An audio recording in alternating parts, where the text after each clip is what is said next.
नमस्कार दोस्तों, आप सभी का GS with Vikas YouTube channel में आप सभी का स्वागत है। आज हम लोग यहाँ पे बिहार दरोगा का जो प्रैक्टिस सेट है इसको हम लोग आज देखेंगे, जो कि स्पार्क पब्लिकेशन का है। इसका हम यहाँ पे 20 प्रैक्टिस सेट है, इसमें 20 practice set day by day हम लोग करेंगे। तो आज हम इसका पहला सेट स्टार्ट करते हैं। तो चलिए वीडियो को स्टार्ट करते हैं, देख लेते हैं जो कि ये सेट है। इसमें पहला यहाँ पे प्रश्न दिया गया है। पहला प्रश्न हम लोग का यहाँ पे दिया गया है। पहला प्रश्न है हम लोग का कि राजा राम मोहन राय द्वारा ब्रह्म समाज की स्थापना की गई थी। कब की गई थी? तो इसका हो जाएगा यहाँ पे ऑप्शन सी, 1828 में की गई थी। आगे बढ़ जाते हैं, अगला हम लोग प्रश्न देखते हैं। अगला हम लोग का यहाँ पे प्रश्न है 2 नंबर कि 1855 ईस्वी में संथालों ने किस अंग्रेज कमांडर को हराया था? 1855 ईस्वी में संथालों ने किस अंग्रेज कमांडर को हराया था? तो इसका हो जाएगा यहाँ पे ऑप्शन सी, मेजर बारो को हराया था। आगे बढ़ते हैं, अगला हम लोग यहाँ पे प्रश्न देखते हैं। अगला हम लोग यहाँ पे प्रश्न दिया गया है 3 नंबर की अंग्रेजी भारतीय सेना में चर्बी वाले कारतूसों से चलने वाली एनफील्ड राइफल कब शामिल की गई? यानी जो अंग्रेजी भारतीय सेना में जो चर्बी वाले जो कारतूसों से जो चलने वाली एनफील्ड राइफल थी वह कब शामिल की गई थी? तो वह दिसंबर 1856 में इसको शामिल किया गया था। तो इस तरह इसका हो जाएगा ऑप्शन बी। आगे बढ़ते हैं, अगला हम लोग यहाँ पे प्रश्न देखते हैं। अगला हम लोग यहाँ पे प्रश्न दिया गया है 4 नंबर की शारदा मणि कौन थी? शारदा मणि कौन थी? तो इसका हो जाएगा यहाँ पे शारदा मणि जो थी ये रामकृष्ण परमहंस की पत्नी थी। आगे बढ़ जाते हैं, अगला हम लोग यहाँ पे प्रश्न देख लेते हैं। अगला हम लोग यहाँ पे 5 नंबर प्रश्न दिया गया है कि 1899 से 1900 ईस्वी के मुंडा क्रांति का नेता कौन था? 1899 से 1900 ईस्वी में जो मुंडा क्रांति हुआ था उसका नेता कौन था? तो इसका हो जाएगा यहाँ पे बिरसा मुंडा ये थे। आगे बढ़ जाते हैं, अगला हमने यहाँ पे प्रश्न देखते हैं। अगला यहाँ पे 6 नंबर दिया गया है कि अखिल भारतीय किसान सभा के प्रथम सत्र की अध्यक्षता किसने की? अखिल भारतीय किसान सभा के प्रथम सत्र की अध्यक्षता किसने की थी? तो इसका हो जाएगा यहाँ पे स्वामी सहजानंद के द्वारा 1936 में की गई थी। 1936 में की गई थी। आगे बढ़ जाते हैं, अगला हम यहाँ पे प्रश्न देख लेते हैं। अगला हम लोग को यहाँ पे दिया गया है 7 नंबर की अंग्रेजी शासन काल में भारत का कौन सा क्षेत्र अफीम उत्पादन हेतु प्रसिद्ध था?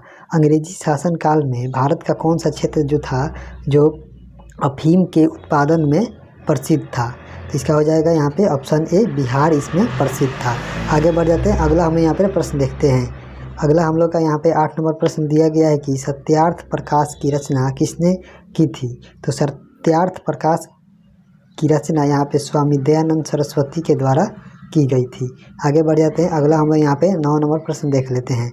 9 नंबर प्रश्न दिया गया है कि अनुशीलन समिति थी, जो अनुशीलन समिति थी वह कैसी समिति थी? तो इसके बारे में हम लोग देखते हैं। तो ये जो एक अनुशीलन समिति थी यह एक क्रांतिकारी संगठन था। इसका हो जाएगा ऑप्शन डी, एक क्रांतिकारी संगठन था। आगे बढ़ जाते हैं, अगला हम यहाँ पे प्रश्न देख लेते हैं।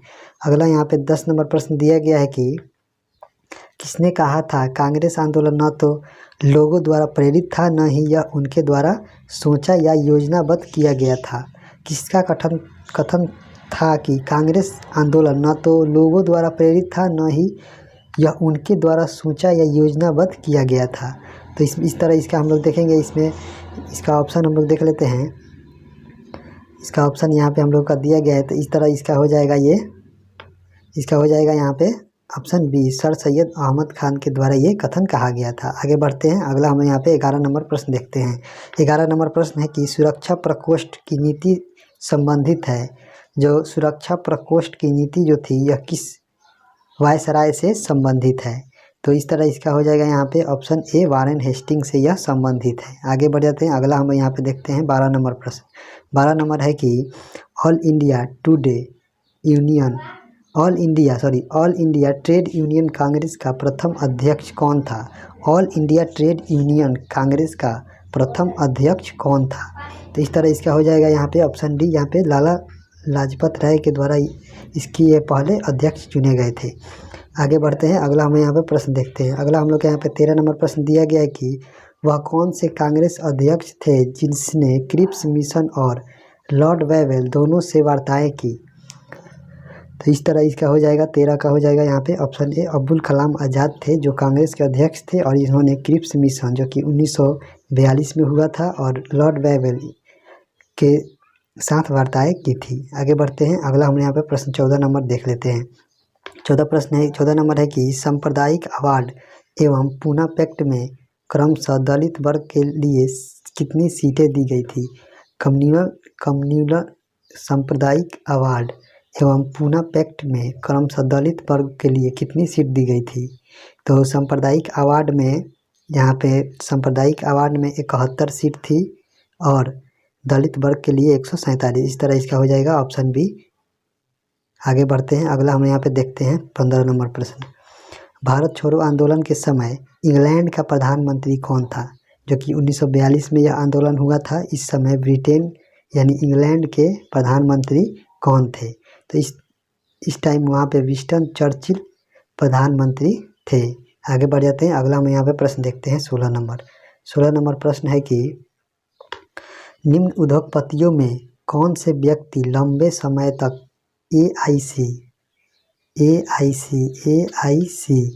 के खजांची रहे तथा 1930 में जेल भी गए थे। 1930 में ऑल इंडिया कांग्रेस के मतलब जो सदस्य खजांची थे जो कि लेखा जोखा करते थे और वह 1930 में जेल भी गए थे। तो इसमें इस तरह इसका हो जाएगा 16 का हो जाएगा यहाँ पे जमनालाल बजाज। इसका हो जाएगा ऑप्शन बी, जमनालाल बजाज थे। आगे हम लोग बढ़ जाते हैं, अगला यहाँ पे 17 नंबर प्रश्न हम लोग देख लेते हैं। 17 नंबर प्रश्न है कि 1947 ईस्वी के भारतीय राष्ट्रीय कांग्रेस के दिल्ली अधिवेशन की अध्यक्षता किसने की। तो 1947 के भारतीय राष्ट्रीय कांग्रेस के दिल्ली अधिवेशन की अध्यक्षता यहाँ पे डॉक्टर राजेंद्र प्रसाद के द्वारा की गई थी। आगे बढ़ जाते हैं, अगला यहाँ पे दिया गया है कि देवबंद के उस विद्वान का नाम बताइए जिन्होंने स्वतंत्रता आंदोलन में महत्वपूर्ण भूमिका निभाई। देवबंद के कौन से विद्वान थे जिन्होंने स्वतंत्रता आंदोलन में अपनी महत्वपूर्ण भूमिका निभाई थी। तो इस तरह इसका हो जाएगा ऑप्शन ए अब्दुल कलाम आज़ाद थे। आगे बढ़ते हैं, अगला हम यहाँ पे 19 नंबर प्रश्न देख लेते हैं। 19 नंबर प्रश्न है कि बम्बई में अखिल भारतीय व्यापार संघ कांग्रेस की स्थापना कब हुई थी। यानी जो बम्बई में अखिल भारतीय व्यापार संघ कांग्रेस की स्थापना कब की गई थी। तो इस तरह 19 का हो जाएगा, इस तरह यहाँ पे 19 का हो जाएगा 1920 में इसकी स्थापना हुई थी। आगे बढ़ते हैं और 20 नंबर हम लोग प्रश्न यहाँ पे देख लेते हैं। अमृत बाजार पत्रिका की स्थापना किसने की।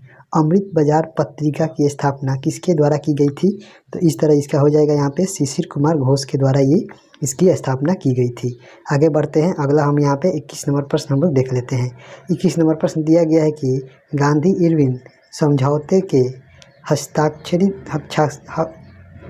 हस्ताक्षरित होने पर किसने महत्वपूर्ण भूमिका निभाई।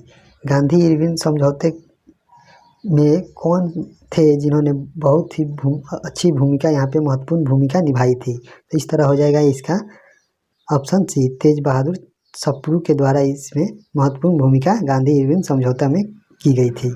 आगे बढ़ जाते हैं, अगला हमने यहाँ पे 22 नंबर प्रश्न देख लेते हैं। 22 नंबर प्रश्न हम लोग को यहाँ पे दिया गया है कि निष्क्रिय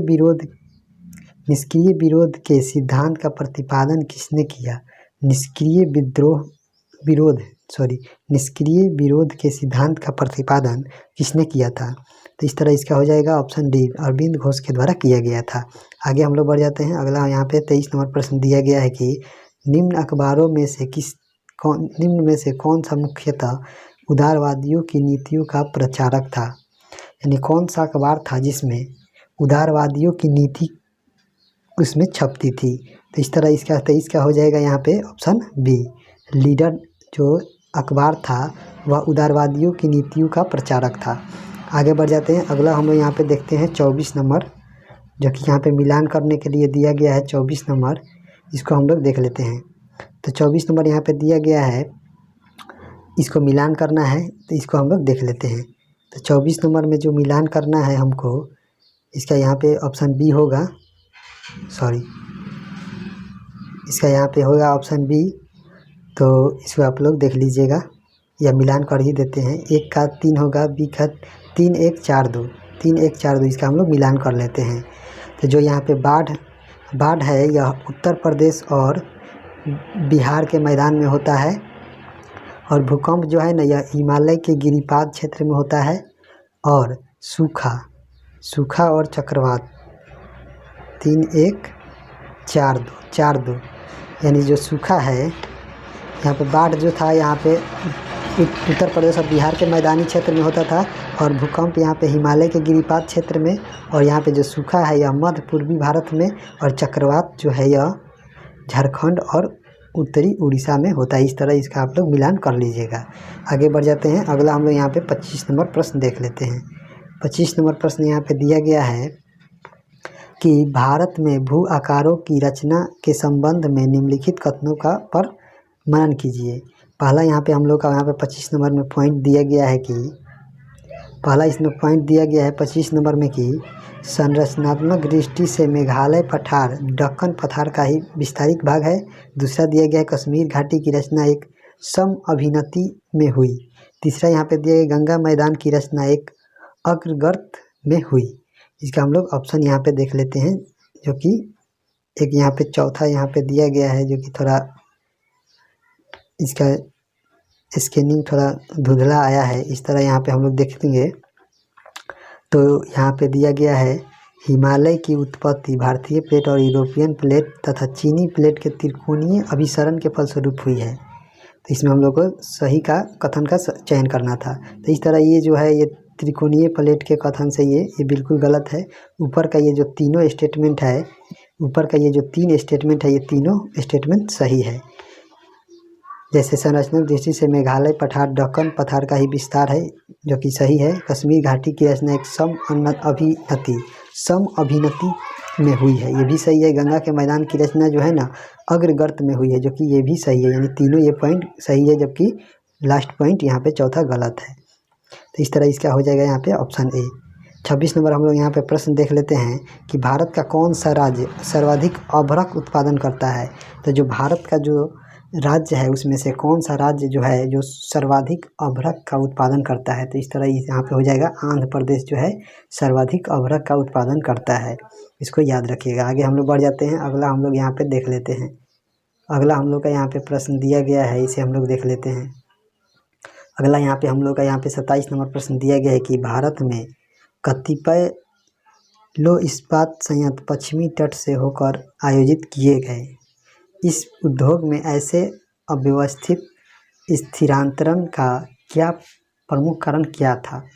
तो जो भारत में जो कतिपय जो लौह इस्पात का जो संयंत्र था वह पश्चिम तट से होकर उसका निर्यात किया जाता था। तो इसमें इसका क्या कारण था पश्चिम की ओर से निर्यात करने का, उसे हम लोगों को बताना है। तो इसमें हो जाएगा इसका ऑप्शन बी, जो गोवा एवं मध्य प्रदेश के कुछ भागों में उत्तम श्रेणी के लौह अयस्क निक्षेपों का मिलना तथा इस क्षेत्र में इस्पात निर्यात की तुलनात्मक सुविधा, इसीलिए यह पश्चिमी तट से होकर इसका निर्यात किया जाता था। इसको आप लोग याद रखिएगा। आगे हम बढ़ जाते हैं। अगला हम लोग यहाँ पे देख लेते हैं। अगला हम लोग का यहाँ पे 28 नंबर प्रश्न दिया गया है कि भारत में ऊर्जा उत्पादन एवं उपभोग के संबंध में निम्नलिखित में से कौन सा कथन सही है। तो जो भारत में ऊर्जा का जो उत्पादन है और उसके उपभोग के संबंध में जो कथन सही है उसको हम लोगों को बताना है। तो इस तरह इसका हो जाएगा यहाँ पे ऑप्शन डी, यानी भारत में ऊर्जा का उपयोग करने वाला प्रमुखतः क्षेत्र यहाँ पे जो उद्योग क्षेत्र है, जो यहाँ पे इंडस्ट्रियल क्षेत्र है, उसी में ऊर्जा का उत्पादन और उपभोग किया जाता है। आगे बढ़ जाते हैं। अगला हम लोग यहाँ पे प्रश्न देखते हैं। अगला हम लोग का यहाँ पे प्रश्न दिया गया है 29 नंबर, इसे हम लोग देख लेते हैं। 29 नंबर प्रश्न है कि सबसे छोटा दिन कब होता है। जो सबसे छोटा जो दिन होता है वह किस तारीख को होता है। तो इसका हो जाएगा यहाँ पे 22 दिसंबर को ये सबसे छोटा दिन होता है। आगे हम बढ़ जाते हैं। अगला यहाँ पे 30 नंबर प्रश्न है कि सूर्य ग्रहण तब होता है जब। तो सूर्य ग्रहण तब होता है जब क्या होता है, तो जब यहाँ पे चंद्रमा बीच में होता है तभी सूर्य ग्रहण होता है। तो इस तरह इसका हो जाएगा ऑप्शन ए। और जब पृथ्वी बीच में होती है तब यहाँ पे चंद्र ग्रहण होता है। इसको आप लोग याद रखिएगा। आगे बढ़ते हैं, अगला हम लोग यहाँ पे देखते हैं। अगला यहाँ पे 31 नंबर हम लोग का यहाँ पे प्रश्न दिया गया है। 31 नंबर प्रश्न है कि इजराइल की उभयनिष्ठ सीमाएं हैं। तो जो इजराइल की जो सीमा है वह किस किस उसके पड़ोसी देशों से लगती है, इसके बारे में बताना है। तो यहाँ पे हम लोग देखेंगे तो जो इसकी सीमा है लेबनान, सीरिया, जॉर्डन, मिस्र के साथ लगती है। इस तरह इसका हो जाएगा ऑप्शन ए। इजराइल की जो सीमा है लेबनान, सीरिया, जॉर्डन और मिस्र के साथ लगती है। आगे बढ़ते हैं, अगला हम लोग यहाँ पे देखते हैं 32 नंबर प्रश्न। 32 नंबर हम लोग के यहाँ पे प्रश्न दिया गया है जो कि थोड़ा धुंधला है, इसलिए इसको हम लोग स्किप करते हैं। आगे हम लोग देखते हैं।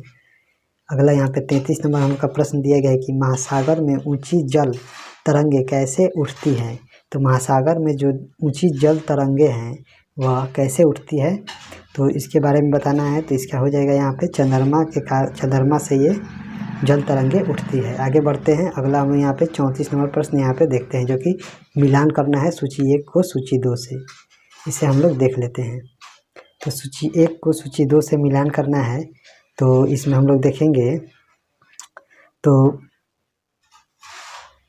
एक मिनट इसको हम लोग देखते हैं। तो सबसे पहले हम लोग देखेंगे कि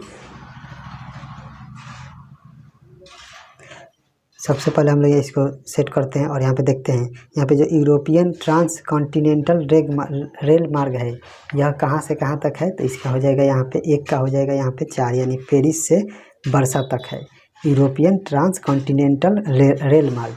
और यहाँ पे जो ट्रांस एंडियन रेल मार्ग है, जो ट्रांस एंडियन रेल मार्ग है यह ब्यूनस आयर्स से बालपराइजो तक है। यहाँ पे बी का हो जाएगा 3। और ट्रांस साइबेरियन जो है यह लेनिनग्राड से व्लादिवोस्टोक के बीच है। और ओरिएंटल एक्सप्रेस जो है यह पेरिस से इस्तांबुल के बीच है। इसका आप लोग याद रखिएगा। आगे बढ़ते हैं, अगला हम लोग यहाँ पे प्रश्न देखते हैं। 35 नंबर है कि समुद्र तल पर पृथ्वी के केंद्र से के सबसे निकट स्थान है। मतलब जो समुद्र तल है वहाँ पे जो पृथ्वी के केंद्र से सबसे निकट स्थान कौन सा है। तो इस तरह यहाँ पे हो जाएगा, इसका जो उत्तरी ध्रुव है यह सबसे निकट है समुद्र तल पर पृथ्वी के केंद्र से। आगे यहाँ पे 36 नंबर दिया है कि गुलाम वंश का प्रथम शासक कौन था। तो गुलाम वंश का जो प्रथम शासक एवं संस्थापक था वह कुतुबुद्दीन ऐबक था। आगे बढ़ते हैं, अगला हम लोग यहाँ पे प्रश्न देखते हैं। अगला हम लोग के यहाँ पे प्रश्न दिया गया है कि अलाउद्दीन खिलजी के आक्रमण के समय देवगिरी के शासक कौन थे। तो अलाउद्दीन खिलजी के आक्रमण के समय जो देवगिरी के उस समय शासक थे वहाँ पे रामचंद्र देव वहाँ पे देवगिरी के शासक थे। आगे बढ़ते हैं, अगला यहाँ पे 38 नंबर हम लोग का प्रश्न दिया गया है कि सभी भक्ति संतों के मध्य एक समान विशेषता थी कि उन्होंने सभी भक्ति संतों के मध्य एक समानता थी, विशेष समानता कि उन्होंने क्या किया था। तो इस तरह इसका हो जाएगा ऑप्शन ए, यानी अपनी वाणी को उसी भाषा में लिखा जिसे उनके भक्त समझते थे, यही इसका आंसर हो जाएगा। आगे बढ़ते हैं, अगला यहाँ पे दिया गया है 39 नंबर प्रश्न है कि भारत में जनसंख्या वृद्धि के इतिहास में कौन सा वर्ष महाविभाजन का वर्ष कहलाता है। यानी भारत में जनसंख्या वृद्धि के इतिहास में कौन सा वर्ष जो है महाविभाजन का वर्ष कहलाता है। तो इस तरह इसका हो जाएगा 1921, यानी इसका हो जाएगा ऑप्शन डी 1921 को भारतीय जनसंख्या वृद्धि में महाविभाजन का वर्ष कहा जाता है। आगे देखते हैं, अगला यहाँ पे 40 नंबर प्रश्न हम लोग का दिया गया है कि भारत के संविधान का निम्न में से कौन सा अनुच्छेद प्रेस की स्वतंत्रता से संबंधित है। तो भारत के संविधान का निम्न में से कौन सा अनुच्छेद प्रेस की स्वतंत्रता से संबंधित है। तो इसका हो जाएगा यहाँ पे ऑप्शन ए 19 नंबर अनुच्छेद प्रेस की स्वतंत्रता से संबंधित है। आगे बढ़ते हैं, अगला हम लोग यहाँ पे देखते हैं 41 नंबर हम लोग का यहाँ पे प्रश्न दिया गया है कि भारत का राष्ट्रपति किसके द्वारा हटाया जा सकता है। तो जो भारत का जो राष्ट्रपति है यह किसके द्वारा हटाया जा सकता है। तो इसका हो जाएगा यहाँ पे जो भारत के राष्ट्रपति हैं यह किसके द्वारा हटाए जा सकते हैं। तो यहाँ इन पे संसद के द्वारा महाभियोग की प्रक्रिया लगाकर हटाया जा सकता है। आगे हम लोग देखते हैं यहाँ पे 42 नंबर प्रश्न है कि लोकसभा में राज्यवार सीटों का आवंटन 1971 की जनगणना पर आधारित है। यह निर्धारण किस वर्ष तक यथावत रहेगा? तो इस तरह इसका हो जाएगा ऑप्शन बी, यानी 2026 तक यह इसमें कोई भी परिवर्तन नहीं किया जाएगा। आगे बढ़ते हैं, अगला हम लोग यहाँ पे 43 नंबर प्रश्न देखते हैं कि राज्यसभा में राष्ट्रपति द्वारा कितने सदस्यों का मनोनयन किया जाता है, यानी राष्ट्रपति राज्यसभा में कितने सदस्यों का मनोनयन करता है, इसके बारे में बताना है। तो इसका इस तरह हो जाएगा, यहाँ पे इसका 12 सदस्यों का मनोनयन राष्ट्रपति राज्यसभा में करता है। आगे बढ़ते हैं, अगला हम यहाँ पे प्रश्न देखते हैं। अगला यहाँ पे 44 नंबर प्रश्न है कि भारत का प्रधानमंत्री मुखिया है, जो भारत का जो प्रधानमंत्री है वह किस चीज़ का मुखिया होता है? तो वह केंद्रीय सरकार का मुखिया होता है। इसको आप लोग याद रखिएगा। आगे बढ़ते हैं, यहाँ पे 45 नंबर प्रश्न दिया गया है, निम्नलिखित में से कौन सा विषय समवर्ती सूची में है? तो जो समवर्ती सूची में है वह इसमें कौन सा है, मतलब जिसमें केंद्र भी उसमें नियम बना सकती है और राज्य भी उसमें नियम बना सकती है, इसी को हम लोग समवर्ती सूची कहते हैं। तो इसमें 45 का यहाँ पे हम लोग देखेंगे तो जो इसमें होगा यहाँ पे शिक्षा होगा, जो कि इसमें सेंट्रल गवर्नमेंट भी बना सकती है और स्टेट गवर्नमेंट भी इसमें बना सकती है। इस तरह आगे बढ़ते हैं, अगला हम यहाँ पे देखते हैं 46 नंबर प्रश्न कि जम्मू एवं कश्मीर के राज्यपाल की नियुक्ति कौन करता है?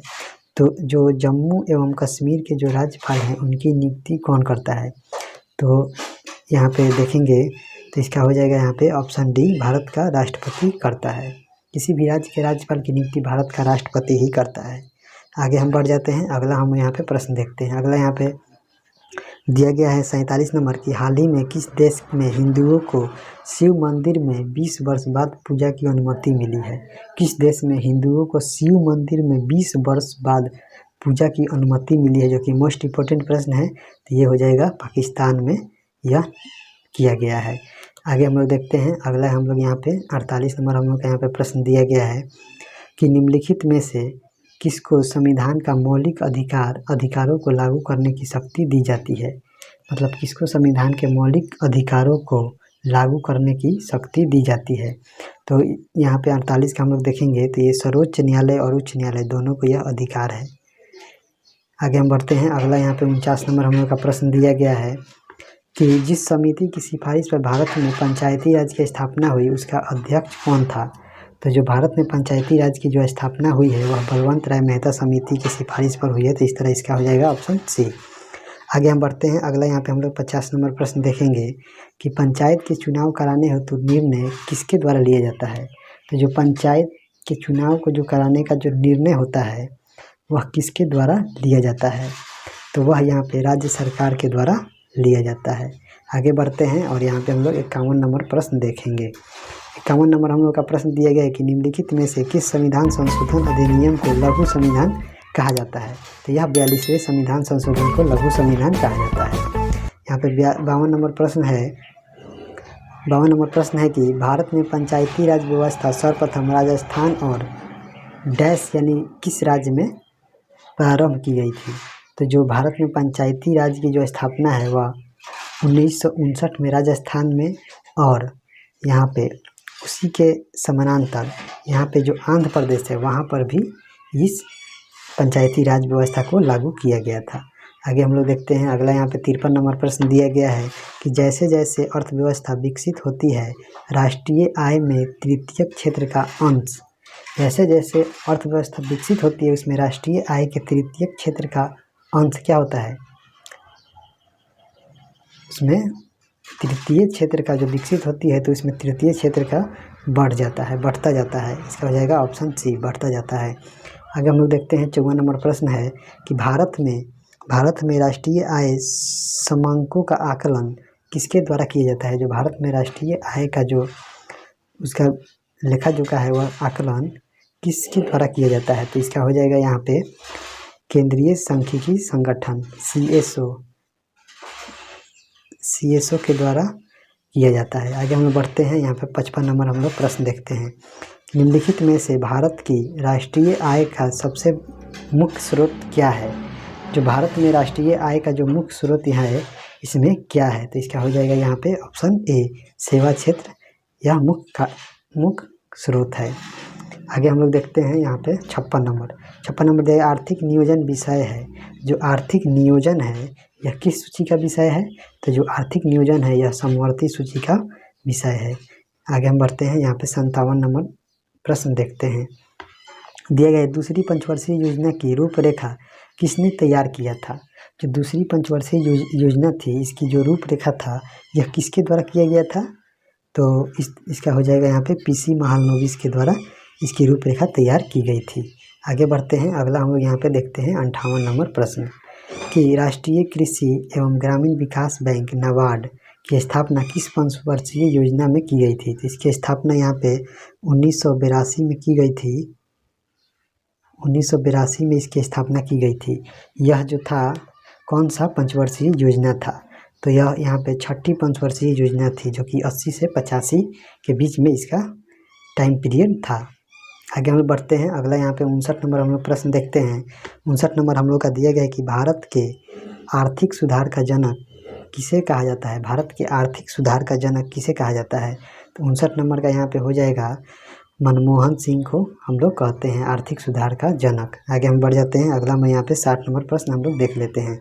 60 नंबर हम लोग का प्रश्न दिया गया है कि भारत में सबसे अधिक कॉफ़ी उत्पन्न करने वाला राज्य कौन सा है? जो भारत में सबसे अधिक कॉफ़ी का जो उत्पादन करता है वह कौन सा राज्य करता है? तो इसका हो जाएगा यहाँ पे कर्नाटक करता है। इसका हो जाएगा ऑप्शन बी, कर्नाटक के द्वारा उत्पादन किया जाता है। यहाँ पे दिया गया है जो कथन है और कारण है, इसका जो इसमें स्पष्टीकरण है उसके बारे में हम लोग इसमें देखेंगे 61 नंबर प्रश्न में। तो पहले हम लोग यहाँ पे देख लेते हैं कि इसमें कह क्या रहा है। तो इसमें कह रहा है पहला कारण इसमें कह रहा है कि गत सदी के 80 के दशकांत तक भारतीय उद्योगों में उपभोक्ता वस्तु उद्योगों से मूलभूत एवं पूंजीगत वस्तु उद्योग की ओर संरचनात्मक स्थिरांतरण की स्पष्ट प्रवृत्ति को परिलक्षित किया। तो यहाँ पे इसका कारण दिया है कि इस अवधि के दौरान उपभोक्ता वस्तुओं की मांग में कमी आई। तो इसका हम लोग देखते हैं आंसर। तो इसका हो जाएगा यहाँ पे ऑप्शन यहाँ पे सी, यानी ए मतलब कथन सही है लेकिन कारक इसमें गलत है।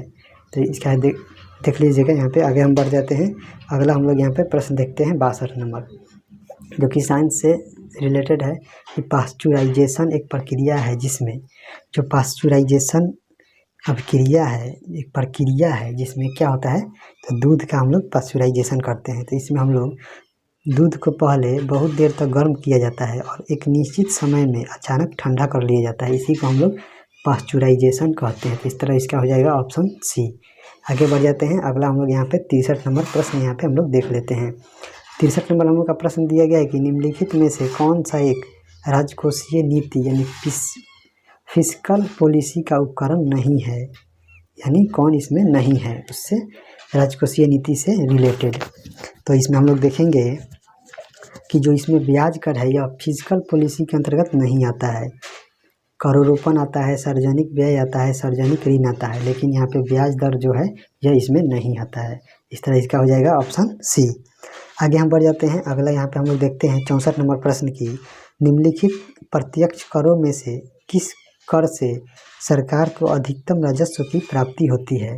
तो जो इसमें जो कर दिया गया है इसमें से सबसे ज़्यादा अगर राजस्व की प्राप्ति होती है सरकार को, जो कि डायरेक्ट टैक्स है, इसमें से किस में सबसे ज़्यादा कर की प्राप्ति होती है। तो इस तरह इसका हो जाएगा यहाँ पे ऑप्शन ए, निगम कर से सबसे ज़्यादा यहाँ पे राजस्व की प्राप्ति होती है।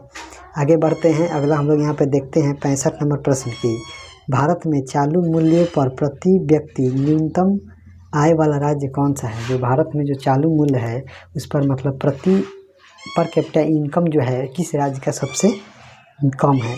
तो इस तरह इसमें हम लोग देखेंगे तो इसका हो जाएगा यहाँ पे हम लोग का जो बिहार है या इसमें पर कैपिटा इनकम में सबसे कम है, बिहारी राज्य का है। आगे हम लोग देखते हैं यहाँ पे 66 नंबर कि वैज्ञानिक अल्बर्ट आइंस्टीन प्रसिद्ध हैं। तो जो वैज्ञानिक अल्बर्ट आइंस्टीन है यह किसके लिए प्रसिद्ध है। तो इसका हो जाएगा यहाँ पे ऑप्शन बी, प्रकाश विद्युत प्रभाव के लिए यह प्रसिद्ध है। आगे हम लोग बढ़ते हैं, अगला हम लोग यहाँ पे देखते हैं, अगला हम लोग यहाँ पे 67 नंबर हम लोग का प्रश्न दिया गया है जिससे हम लोग देख लेते हैं जिसमें हम लोग को यहाँ पे स्टेटमेंट से रिलेटेड ये प्रश्न है, दिया गया है कि चुने हुए देशों की अर्थव्यवस्था के संबंध में निम्नलिखित में से कौन सा कथन सही नहीं है, यानी कौन सा गलत है। तो गलत जो स्टेटमेंट है उसको हम लोगों को चुनना है। तो इस तरह हम लोग देखेंगे। पहला यहाँ पे दिया गया है पॉइंट कि संयुक्त राज्य अमेरिका विश्व का 50% से अधिक मक्का पैदा करता है, किंतु निर्यात विश्व के निर्यात का मात्र 3% ही करता है, जो कि बिल्कुल सही है। जो मक्का का जो उत्पादन है वो सबसे ज़्यादा अमेरिका ही करता है। और दूसरा यहाँ पे देखेंगे स्टेटमेंट कि कोई भी देश ऑस्ट्रेलिया से अधिक ऊन का उत्पादन एवं निर्यात नहीं करता है, जो कि बिल्कुल सही है। ऑस्ट्रेलिया जो है देश, वहाँ पे ऊन का उत्पादन बहुत ज़्यादा होता है। और यहाँ पे तीसरा पॉइंट है कि दूध उत्पादन में भारत का विश्व में अग्रणी स्थान है, जो कि ये भी बिल्कुल सही है। इस तरह चौथा जो ऑप्शन है उसको हम देखेंगे, वही इसमें गलत है। तो यह इसमें चौथा जो पॉइंट है यही इसमें गलत है। इस तरह इसका हो जाएगा ऑप्शन डी। आगे हम लोग बढ़ते हैं। अगला हम लोग यहाँ पे प्रश्न देखेंगे। अगला हम लोग यहाँ पे प्रश्न देखते हैं 68 नंबर की लोलक की कालावधि यानी टाइम पीरियड निर्भर करते हैं। जो लोलक है उसकी जो टाइम पीरियड होता है, कालावधि होता है उसका, वह किस किस चीज़ पर निर्भर करता है। तो उसमें हम देखेंगे तो वह उसके लोलक की लंबाई पर ये निर्भर करता है। आगे बढ़ते हैं। अगला हम लोग यहाँ पे देखते हैं 69 नंबर प्रश्न। 69 नंबर प्रश्न है कि जब वैद्युत ऊर्जा गति में परिवर्तित होती है तब क्या होता है। जब मतलब विद्युतीय ऊर्जा जो है वह गति में परिवर्तित होती है तो क्या होता है।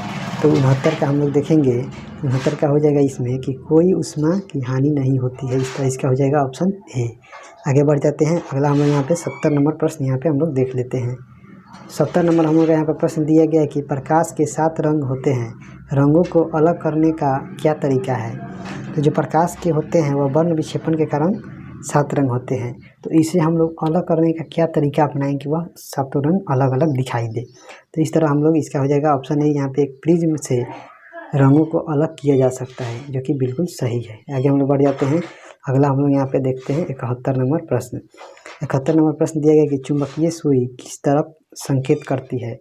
तो जो चुंबकीय सुई होती है वह किस दिशा की ओर संकेत करती है। तो इसका हो जाएगा यहाँ पे ऑप्शन सी, ये उत्तर की ओर संकेत करती है। आगे बढ़ते हैं। 72 नंबर दिया गया है कि पीतल में कौन कौन सी धातुएं हैं। जो पीतल है वह किस किस चीज़ का मिश्रण है। तो यह हो जाएगा इसका तांबा और जस्ता का ये मिश्रण है। इस तरह इसका 72 का हो जाएगा ऑप्शन डी। आगे बढ़ते हैं। अगला हम लोग यहाँ पे देखते हैं 73 नंबर प्रश्न है कि चूहे मारने का जहर किस रासायनिक पदार्थ से बनता है। जो चूहे मारने का जो जहर होता है वह किस रासायनिक पदार्थ से बनता है। तो इसका हो जाएगा यहाँ पे पोटेशियम साइनाइड से यह बनता है। चूहे मारने की दवा पोटेशियम साइनाइड से यह बनता है। आगे बढ़ जाते हैं। अगला हम लोग यहाँ पे प्रश्न देखते हैं। अगला यहाँ पे दिया गया है 74 नंबर प्रश्न की विद्युत उत्पन्न करने के लिए कौन सी धातु का उपयोग होता है। जो विद्युत उत्पन्न किया जाता है उसमें किस धातु का प्रयोग किया जाता है। तो इसका हो जाएगा ऑप्शन ए, यूरेनियम धातु का उपयोग हम लोग करते हैं ईंधन के रूप में। आगे बढ़ जाते हैं। अगला हम लोग यहाँ पे प्रश्न देखते हैं 75 नंबर। तैरने के तालाब में तैरने से मनुष्य की त्वचा जल जाती है, किस कारण। जो तैरने के तालाब में जो होता है उसमें तैरने से मनुष्य की जो त्वचा होती है वह जल जाती है, यह किसके कारण होता है। तो यह यहाँ पे क्लोरीन के कारण होता है। इसका हो जाएगा ऑप्शन बी, क्लोरीन के कारण। आगे हम लोग बढ़ जाते हैं। अगला हम यहाँ पे देखते हैं 76 नंबर प्रश्न है कि शक्कर के किण्वन से क्या बनता है। जो शक्कर यानी जो चीनी है या गन्ना है, इसके किण्वन से, फर्मेंटेशन से क्या बनता है। तो इसमें हम लोग देखेंगे तो इसका हो जाएगा यहाँ पे ऑप्शन ए, इथाइल एल्कोहल बनाया जाता है शक्कर के किण्वन से। आगे हम लोग बढ़ जाते हैं। यहाँ पे हम देखते हैं 77 नंबर प्रश्न है कि कमरे को ठंडा किया जा सकता है। तो जो कमरा है उसको ठंडा किस प्रकार से किया जा सकता है। तो इसको हम लोग संपीड़ित कंप्रेस्ड गैस को छोड़कर हम लोग इसे ठंडा कर सकते हैं। आगे बढ़ते हैं। अगला हम लोग यहाँ पर प्रश्न देखते हैं 78 नंबर। श्वेत प्रकाश को नली में कैसे पैदा करते हैं। जो श्वेत प्रकाश है उसको नली में यानी ट्यूब में कैसे हम लोग पैदा कर सकते हैं। तो इसका हो जाएगा यहाँ पे तंतु को गर्म करके हम लोग ये पैदा कर सकते हैं श्वेत प्रकाश उसको नली के में। आगे देखते हैं यहाँ पे 79 नंबर हम लोग का यहाँ पे प्रश्न है, सोने को घोला जा सकता है, जो सोना है उसको किस चीज़ में घोला जा सकता है, तो उसे हम लोग सल्फ्यूरिक और नाइट्रिक एसिड के मिश्रण में इसे हम लोग घोल सकते हैं, जिसे हम लोग अम्लराज या एक्वारेजिया कहते हैं। आगे बढ़ जाते हैं 80 नंबर हम लोग का यहाँ पे प्रश्न दिया गया है, हाइड्रोजन को जलाने से क्या बनेगा। तो जो हाइड्रोजन है इसको हम लोग जलाएंगे तो क्या हमें बनेगा, तो इसे हम जब लोग ऑक्सीजन की उपस्थिति में जलाएंगे तो इसे हम लोग पानी यानी H2O की प्राप्ति होगी। 81 नंबर प्रश्न है कि हीमोग्लोबिन में कौन सी धातु होती है, जो कि मोस्ट इंपॉर्टेंट प्रश्न है। हीमोग्लोबिन में कौन सी धातु पाई जाती है, तो इसमें लोहा धातु पाई जाती है। इसका हो जाएगा ऑप्शन डी, लोहा धातु पाई जाती है। आगे बढ़ जाते हैं, अगला हम लोग यहाँ पे 82 नंबर प्रश्न देखते हैं, एस्पिरिन कहाँ से मिलती है। जो एस्पिरिन होती है यह किस चीज़ से मिलती है, तो यह एसिडों की अभिक्रिया, रासायनिक अभिक्रिया से। जो एसिड होते हैं, जो अम्ल होते हैं, उनके जो केमिकल रिएक्शन होता है उससे हम लोग एस्पिरिन का निर्माण करते हैं। यहाँ पे 83 नंबर प्रश्न हम लोग देखते हैं कि गेहूं की खेती के लिए कौन सा उर्वरक का उपयोग करेंगे। जो गेहूं की खेती होती है उसमें हम लोग किस प्रकार के उर्वरक का हम लोग प्रयोग करते हैं, तो इसका हो जाएगा यहाँ पे नाइट्रोजन वेस्ट जो उसमें होता है उर्वरक या फर्टिलाइजर, उसको हम लोग उपयोग करते हैं। आगे बढ़ जाते हैं, अगला हम लोग यहाँ पे देखते हैं, अगला हम लोग यहाँ पे 84 नंबर है कि अम्ल वर्षा यानी एसिडिक रेन होती है, तो अम्ल वर्षा किस कारण से होती है, तो अम्ल वर्षा यहाँ पे कारखानों के कारण से होती है। 85 नंबर प्रश्न यहाँ पे दिया गया है कि बिहार में 1857 की क्रांति के नेता कुंवर सिंह का देहांत कब हो गया, मतलब उनकी मृत्यु कब हो गई थी। तो इनकी मृत्यु यहाँ पे 9 मई 1858 को हो गई थी, 9 मई 1858 को। आगे बढ़ जाते हैं, अगला हम यहाँ पे 86 नंबर प्रश्न देखते हैं, जो कि बिहार स्पेशल से संबंधित ये प्रश्न है। बिहार के उस क्रांतिकारी का नाम बताइए जिसने सितंबर 1928 में हिंदुस्तान सोशलिस्ट रिपब्लिकन आर्मी की बैठक में भाग लिया था। तो जो बिहार का जो क्रांतिकारी था जिसने 19 सितंबर 1928 में जो हिंदुस्तान सोशलिस्ट रिपब्लिकन आर्मी की जो बैठक हुई थी उसमें उन्होंने भाग लिया था, तो इस तरह इसका हो जाएगा फणींद्र नाथ घोष। आगे हम बढ़ जाते हैं, अगला हम यहाँ पे 87 नंबर प्रश्न देखते हैं। 87 नंबर प्रश्न हम लोगों का यहाँ पे दिया गया है कि बिहार के किस स्थान पर भारतीय राष्ट्रीय कांग्रेस का 1922 का अधिवेशन हुआ। तो जो बिहार के किस राज्य या किस स्थान पर भारतीय राष्ट्रीय कांग्रेस का 1922 में अधिवेशन हुआ, तो इसका हो जाएगा यहाँ पे गया में इसका आयोजन किया गया था, और पटना में यानी बांकीपुर में 1912 में आयोजन किया गया था। इसको भी आप लोग याद रखिएगा। आगे बढ़ते हैं, अगला हम लोग यहाँ पे देखते हैं 88 नंबर प्रश्न दिया गया कि मौर्य काल में शिक्षा का सर्वाधिक प्रसिद्ध केंद्र था। जो मौर्य काल है उसमें जो शिक्षा का जो सर्वाधिक प्रसिद्ध केंद्र था उस समय कौन सा था, तो उस समय यहाँ पे तक्षशिला था।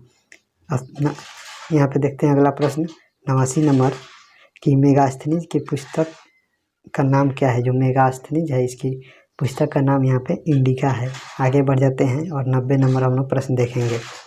90 नंबर प्रश्न है कि कनिष्क के शासनकाल में बौद्ध सभा किस नगर में आयोजित की गई थी। जो कनिष्क है उसके शासनकाल में जो बौद्ध सभा का आयोजन किया गया था वह कश्मीर में किया गया था। इसका हो जाएगा ऑप्शन सी। आगे बढ़ते हैं और यहाँ पे हम लोग 91 नंबर प्रश्न देखते हैं, मुद्रा राक्षस नामक पुस्तक का लेखक कौन है था। तो जो मुद्रा राक्षस जो पुस्तक है यह मौर्य काल से रिलेटेड है और इसके जो रचनाकार हैं यह विशाख दत्त हैं। अगला हम लोग यहाँ पे देखेंगे 92 नंबर प्रश्न है कि हर्षचरित नामक पुस्तक किसने लिखी। जो हर्षचरित्र है यह पुस्तक किसके द्वारा लिखी गई, तो ये बाण भट्ट के द्वारा लिखी गई पुस्तक है। आगे हम लोग बढ़ते हैं, अगला यहाँ पे 93 नंबर हम लोग प्रश्न यहाँ पे देखेंगे कि निम्नलिखित में से कौन से समूह की नदियाँ बिहार और उत्तर प्रदेश के बीच की सीमा रेखा बनाती है। तो जो बिहार है और जो उत्तर प्रदेश है उसके बीच की जो सीमा रेखा है वह किस समूह की नदियाँ बनाती है, इसको हम लोग देखेंगे। तो इसका हो जाएगा यहाँ पे कर्मनाशा है, गंडक है और घाघरा है। यही 3 नदियाँ हैं जो उत्तर प्रदेश और बिहार के बीच सीमा रेखा बनाती है। आगे हम लोग बढ़ जाते हैं, अगला यहाँ पे हम लोग 94 नंबर प्रश्न हम लोग देख लेते हैं। 94 नंबर हम लोग का यहाँ पे प्रश्न दिया गया है जिसे हम लोग देख लेते हैं। 94 नंबर है कि बिहार में सिंचाई के संबंध में निम्नलिखित में से कौन सा कथन सही नहीं है, इसके बारे में हम लोग को बताना है। तो इसका हो जाएगा यहाँ पे जो इसमें गलत है उसको हम लोग बता देते हैं कि बिहार के कुल सिंचित क्षेत्रफल का लगभग 30% नहरों से और 40% नलकूपों द्वारा सिंचित है, जो कि ये बिल्कुल गलत है। इसमें जो सही है उसको हम लोग बता देते हैं कि बिहार में जो रोपित होता है वह कुल क्षेत्रफल का 46% सिंचित होता है, जो कि ये बिल्कुल सही है। और यहाँ पे नहरों द्वारा सिंचित सर्वाधिक क्षेत्रफल भोजपुर, औरंगाबाद, पश्चिम चंपारण, रोहतास, मुंगेर जिलों में मिलता है, इसका भी सही है। और जो नहरों द्वारा सर्वाधिक जो क्षेत्रफल है वह भोजपुर, औरंगाबाद, पश्चिम चंपारण, रोहतास और मुंगेर से मिलता है, जबकि नलकूप हैं उसके द्वारा जो सर्वाधिक क्षेत्रफल जो सिंचित होता है वह समस्तीपुर में होता है। समस्तीपुर, सीतामढ़ी, बेगूसराय, मुजफ्फरपुर, गोपालगंज, खगड़िया इत्यादि जिलों में ये मिलता है। आगे ये भी सही है। आगे हम लोग देखते हैं यहाँ पे 95 नंबर हम लोग का प्रश्न यहाँ पे दिया गया है, जो कि मिलान से रिलेटेड एक प्रश्न है। इसको हम लोग देखते हैं, जो इसमें है यह मिलान से संबंधित ये प्रश्न है, इसको हम लोग यहाँ पे देख लेते हैं। बिहार से गुजरने वाला राष्ट्रीय राजमार्ग, तो जो बिहार से गुजरने वाला राष्ट्रीय राजमार्ग है यह NH2 है, यानी राष्ट्रीय राजमार्ग संख्या 2 है। और राष्ट्रीय राजमार्ग जो बिहार से नहीं गुजरता है, तो जो बिहार से नहीं गुजरता है उसके बारे में हम लोग देखेंगे। तो जो बिहार से नहीं गुजरता है वह यहाँ पे राष्ट्रीय राजमार्ग संख्या 12 है, और जो बिहार से गुजरता है वह 2 है। और जो बिहार का जो सर्वाधिक लंबाई वाला राष्ट्रीय राजमार्ग है वह कौन सा है, तो जो बिहार का सर्वाधिक लंबाई वाला राजमार्ग है वह NH31 है, राष्ट्रीय राजमार्ग 31। और प्रस्तावित राष्ट्रीय राजमार्ग जो बिहार के लिए नहीं है तो यह NH87 है। आगे हम लोग बढ़ जाते हैं, अगला वो यहाँ पे प्रश्न देख लेते हैं। अगला हम लोग यहाँ पे प्रश्न दिया गया है 96 नंबर की, महावीर स्वामी का जन्म कहाँ हुआ था। तो जो महावीर स्वामी थे उनका जन्म कहाँ हुआ था, तो जो महावीर स्वामी थे उनका जन्म यहाँ पे हम लोग जो था वह कुंडग्राम में उनका जन्म हुआ था। इस तरह इसका हो जाएगा ऑप्शन ए। आगे हम लोग बढ़ जाते हैं, अगला हम लोग यहाँ पे प्रश्न देख लेते हैं। अगला यहाँ पे 97 नंबर है कि महात्मा बुद्ध का परिनिर्वाण कहाँ हुआ था। तो जो महात्मा बुद्ध है उनका जो देहांत था वह कहाँ हुआ था, तो उनका जो देहांत हुआ था वह यहाँ पे कुशीनगर, जो कि मल्ल की राजधानी थी, कुशीनगर में इनका देहांत हो गया था। 98 नंबर है कि महात्मा बुद्ध ने अपना पहला उपदेश धर्मचक्र प्रवर्तन किस स्थान पर दिया था, तो यह उन्होंने सारनाथ में दिया था। आगे बढ़ जाते हैं और यहाँ पे हम लोग 99 नंबर प्रश्न हम लोग देखेंगे। 99 नंबर हम लोग का यहाँ पे प्रश्न है कि मगध की प्रथम राजधानी कौन सी थी। जो मगध था उसकी जो प्रथम राजधानी थी वह कौन सी थी, तो वह यहाँ पे गिरिब्रिज या राजगृह था। और यहाँ पे अंतिम सवाल है आज इस सेट का कि नंद वंश के पश्चात मगध पर किस राजवंश ने शासन किया। तो नंद वंश के बाद यहाँ पे मौर्य वंश के शासक बने। इस तरह इसका हो जाएगा ऑप्शन ए। तो इस तरह हम लोगों ने यहाँ पे 100 GK GS के प्रश्न देखे हैं। तो चलिए मिलते हैं नेक्स्ट वीडियो में, तब तक के लिए जय हिंद दोस्तों।